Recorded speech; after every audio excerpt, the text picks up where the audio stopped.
must be defeated in order for America to be secure, in order for the world to be secure. And I think that focusing on how to go about defeating it. Washington Journal, live every day at 7 a.m. Eastern on C-SPAN. We'll leave this recorded segment now to take you live to the State Department, where the Special Presidential Envoy for the Global Coalition to Counter ISIS, Brett McGurk, will be briefing reporters this afternoon. President's Special Envoy for the Global Coalition to Counter ISIL, Brett McGurk, is going to be giving you an update on coalition efforts against ISIL in Iraq and in Syria.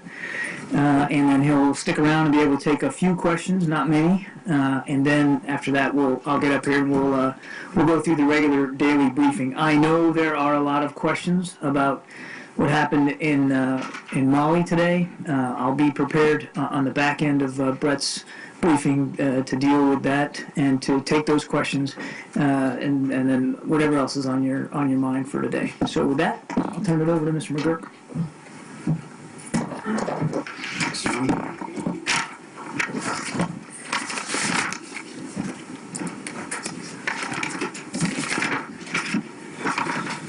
So thanks for allowing me to take a few minutes here just to update you on what we're doing against ISIL.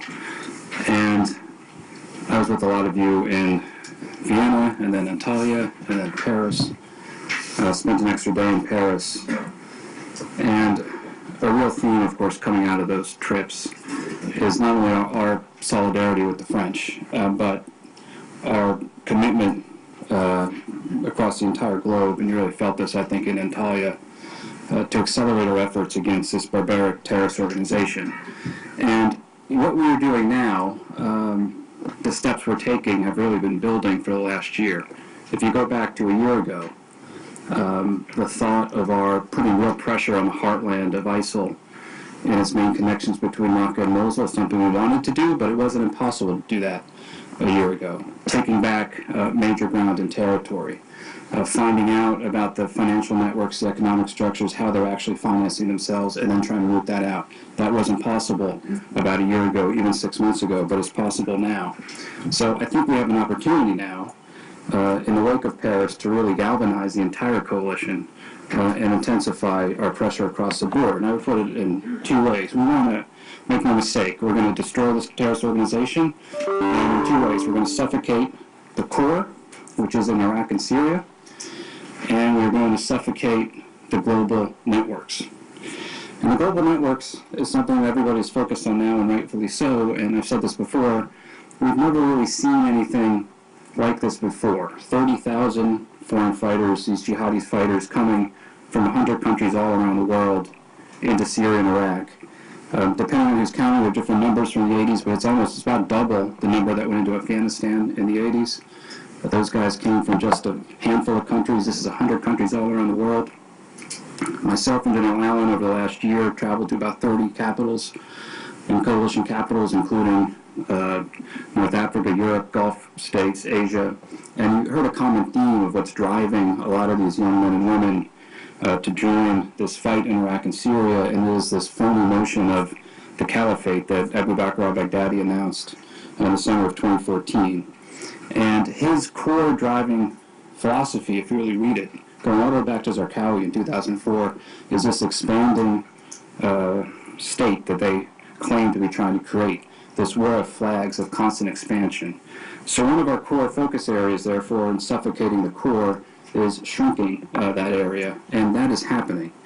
So I wanted to go through, take about 10 minutes really to go through what we're doing now. It's a combination of activities, economic, diplomatic, political, military, and talk about that, and then also what we're doing, of course, in the global, with the global networks. But in suffocating the core, I think you have a general map there just to situate where you are. And you've heard a lot about these disparate pieces, but when we look at it every day, those of us working on this every day with our national security team in the White House and the Pentagon and Treasury Department, it's all part of a coherent whole. And if you go around the map, I just go clockwise, there's been a lot of talk, of course, we were all just in Turkey, about this 98-kilometer area. It's the last area of the border that ISIL still controls with Turkey. It's on the top left of the map. There's a town called Mari. You hear about the Mari line. That is the extent of ISIL's westward advance. They have tried now for a number of months to move further west. We've worked very hard with the Turks diplomatically, extremely close cooperation with Turkey, and with groups on the ground to ensure that this is going to be the extent of ISIL's westward advance, and now we're going to start pushing them back. My colleagues in the Defense Department can talk in more detail about that, but of course at Incirlik Air Base we've significantly increased our presence with F-16s, with A-10s, and most recently with F-15s, and that came out of an agreement that we negotiated with the Turks now going back about 3 or 4 months ago, and we think that's going quite well. So we're in cooperation with Turkey, politically, diplomatically, talking to the Turks very closely about how we're going to coordinate to do this. There are activities on the ground going on now with the fighters on the Mari line against ISIL, and also there are things we expect and hope the Turks will do on their side of the border to shut off this last stretch of territory to ISIL. If you go to the east, what I would say is number 2, it's very important as you see the Euphrates River bisect Syria. The entire eastern side of the Euphrates River, which a year or so ago was almost all entirely under ISIL, is now entirely inhospitable to ISIL. That, of course, started in the town of Kobani. At one point, we were down to just a few blocks in Kobani and a few hundred of the fighters in Kobani defending the town. We made a decision about a year ago to help them, starting with an airdrop and then military support, and they have expanded from there. Very significant defeat to ISIL, in which we then took away their main border entry point, which is on the map here, of Tel Abyad.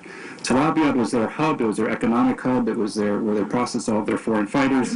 It is no longer an area in which they can do anything, and this expansion of the fighters in this part of Syria continues. And if you go to the east of Syria, in Hasaka, south of there, Al-Hal, and my colleagues in DoD have talked about this, and our role has been diplomatically trying to get these forces on the ground to work together, cooperation with some of the Iraqi Kurds to make this all work. It's been very difficult, but over the last about 30 days, they've launched a series of operations against ISIL, and it's been quite successful, taking that town of Al-Hal and then pushing south. And that has been synchronized, just keep going clockwise, with what's happening in Sinjar. Sinjar, again, took a lot of diplomatic activity, a lot of trips to northern Iraq, a lot of coordination with the Kurdish Peshmerga to help set up the conditions to do this. And that operation launched about 2 weeks ago, and Kurdish Peshmerga retook the town of Sinjar. Why that is important, and why we've been focusing on it for so long, is that the lifeline for Daesh, ISIL, in its core here, between Raqqa and Mosul, the I-95 corridor, is a highway called Highway 47. And they've been able to traverse it, only getting pressure on the air. They've not gotten pressure on the ground. Now, with the Kurdish Peshmerga retaking Sinjar, we have cut that main highway, and simultaneous efforts that are ongoing in Syria will continue to constrict. This is part of this suffocation. We want to isolate them in Raqqa, we want to isolate them in Mosul, and then continue to strangle and increase the pressure, and that's going to continue. If you just go further, there's Mosul. We have worked with the Iraqi Peshmerga diplomatically and with the government of Iraq to set up in Makhmur a joint headquarters. We're planning the operation in Mosul. Now, make no mistake, that's going to take some time, but we're already now, there's a new governor in Nineveh province, and working with him to recruit local fighters and organize them to begin to put pressure, constrict, and suffocate, and that's something that will continue. If you go south towards Baghdad and the Tigris River, it's important to remember in the summer of 2014 when ISIL was pouring down the Tigris River Valley, pressing on Baghdad. Now the dynamic is complete opposite. The Beji oil refinery, something that I think historians will look at the fight for the Beji oil refinery, and the Iraqis fought quite heroically there. We, of course, helped them over 14 months with airdrops and military support, and Iraqi forces ultimately now have secured the Beji refinery, secured Beji, and that we think is really now the extent of ISIL's southern advance. Go south to Beji and Tikrit. Tikrit is very important because it's where everything came together, the economic, political, and diplomatic. Extremely difficult situation at first. In terms of the retaking of Tikrit, there were a lot of Shia militia groups involved in that operation in the beginning, and it didn't go particularly well. The Iraqi government came to us and asked for help. We worked very closely with them diplomatically and politically to set the conditions in place to help them. They ultimately retook Tikrit. But since Tikrit has been retaken, what's most important, this of course is an iconic Sunni city, and working with the global coalition with the United Nations, with the government of Iraq, set up an international stabilization fund to help get refugees back into the city of Tikrit. And now about 75% of the population has returned to Tikrit.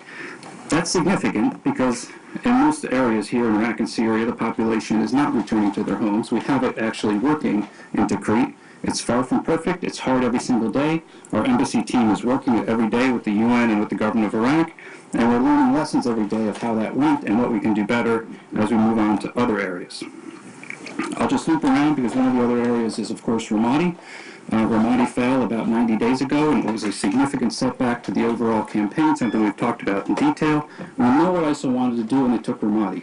They wanted to sweep east down the Euphrates River and again pressure Baghdad, basically collapse the Iraqi security forces. We made an immediate decision, working with Prime Minister Badi and the Iraqi government at his invitation. We sent some of our Special Forces units into Taqadum Air Base to help the Iraqis regroup, reorganize, recruit local fighters, and begin to push back. They halted that ISIL advance entirely, and now they're moving on Ramadi, and my DoD colleagues can talk about that in more detail.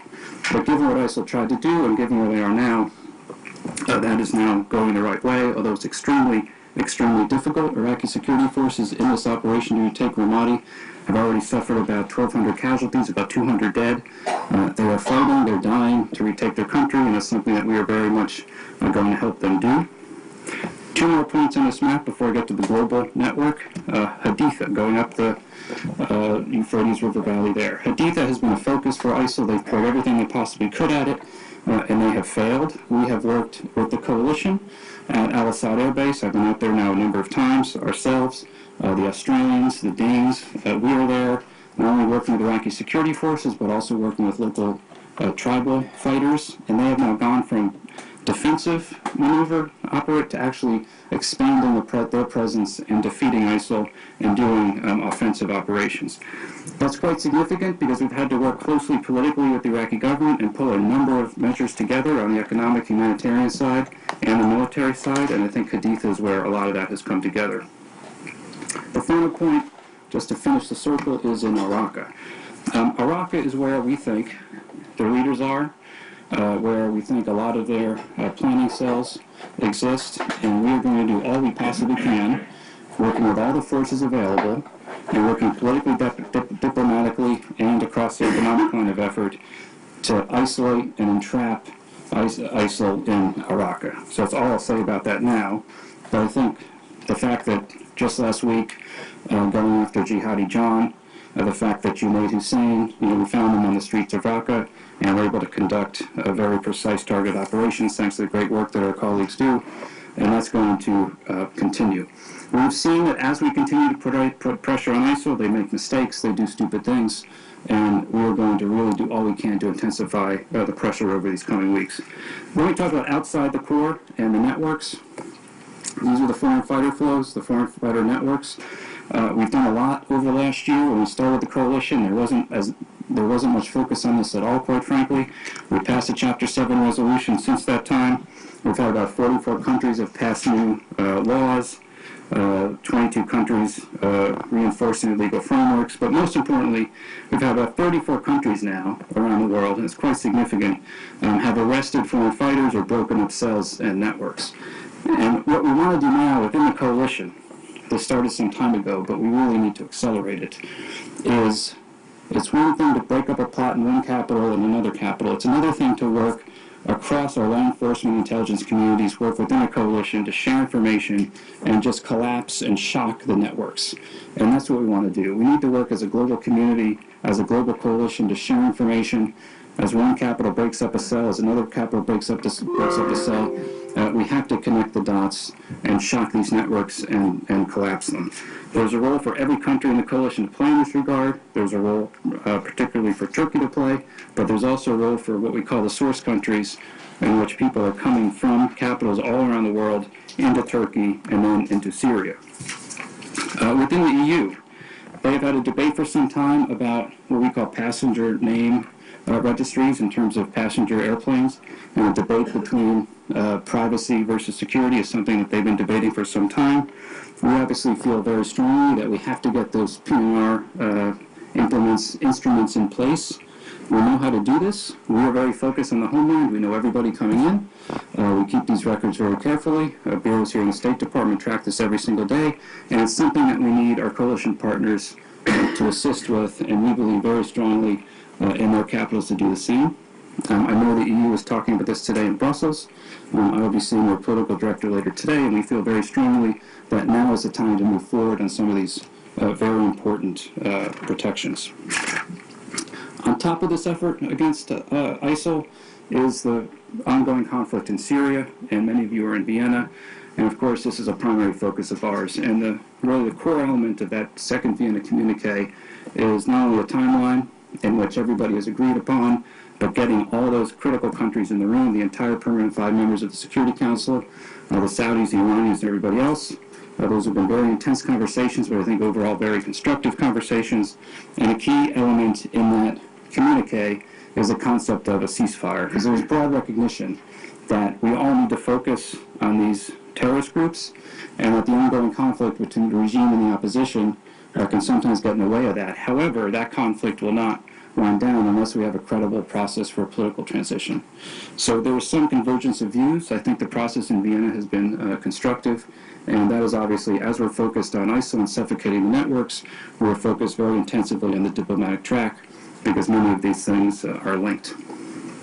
That's a very broad brush overview of what we're trying to do, but just make no mistake, and I just came from the White House. We're, of course, getting ready for the visit of President Hollande. We just saw him the other day in Paris, and we stand with them. We're going to help them. They're moving the Charles de Gaulle, it's there now, into the Eastern Mediterranean. They'll then be going into the Gulf. We're helping them with more intelligence sharing with the agreement we just signed with them, and we are going to work with them and with the entire coalition to suffocate these networks and to destroy this terrorist organization. But, finally, it's going to take time. There are just no shortcuts here. These guys, they grew out of the AQI, an enemy that we knew very well, but they are better in every respect. They're better manned, they're better funded, they're better resourced, they're better fighters. And, of course, we are working with indigenous forces on the ground to do the fighting on the ground, because we feel very strongly that that is the longer-term solution. But we're putting U.S. Special Forces on the ground into Syria, as the President has announced, to help enable those forces. We're putting U.S. Special Forces on the ground. Of course, we already have them in Iraq to help advise and assist and enable, and those are the types of things that we'll be looking to intensify over the coming weeks. Start with a few questions here. Okay. Dave, go ahead. Yes, you make a good case about shrinking the core ISIS territory in Syria and Iraq, but parallel to that, in recent months, we've seen that they're able to carry out attacks in continental Europe. They appear to have planted a bomb on a Russian plane in Sinai. Several groups in Africa have either pledged allegiance